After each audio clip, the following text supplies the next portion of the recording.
OceanGate's Titan submarine kicked off its journey from St. John Port in Canada. The dive site was deep in the North Atlantic Ocean, around 700 kilometers away, right above the legendary wreck of the Titanic. The mission started on Saturday, June 17, 2023. Titan was supposed to launch the next morning at 8 a.m. But here's the scary part. A problem had already been noticed before the dive. Even then, they decided to send Titan down anyway. Welcome back once again to Noke TV.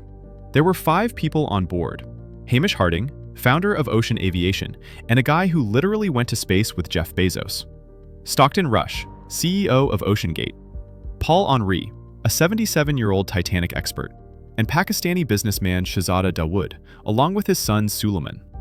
A day before the dive, Hamish posted online for the last time. He mentioned their mission was delayed because of brutal cold weather, but they'd try again in the morning. These 5 weren't just going for a trip.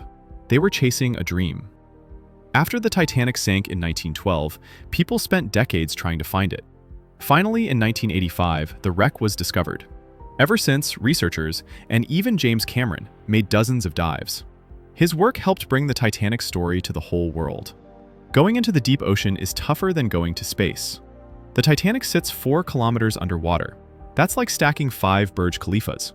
Down there, the pressure hits 5,800 psi.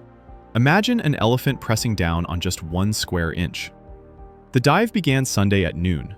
Usually it takes 2 hours to reach the Titanic, but after 1 hour and 45 minutes, Titan stopped responding. At that depth, darkness is absolute. Signal loss isn't unusual, so nobody panicked at first. But when 7 p.m. came and Titan still didn't return, the crew knew something was wrong. At 9:40 p.m., the U.S. Coast Guard was contacted. By Monday, a full search operation was underway. Ships, aircraft, sonar, everything. 2 days later, finally, a spark of hope. Strange banging sounds were detected underwater. ROVs rushed to the area, but again, no sign of Titan.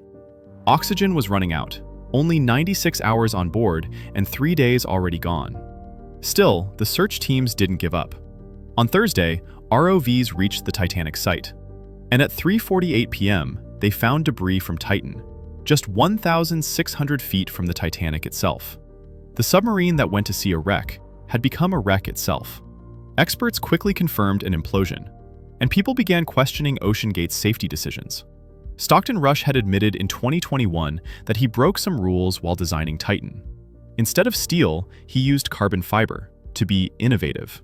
Titan passed early pressure tests, but real ocean forces are far more unpredictable. In 2019, businessman Carl Stanley heard cracking sounds inside Titan during a dive.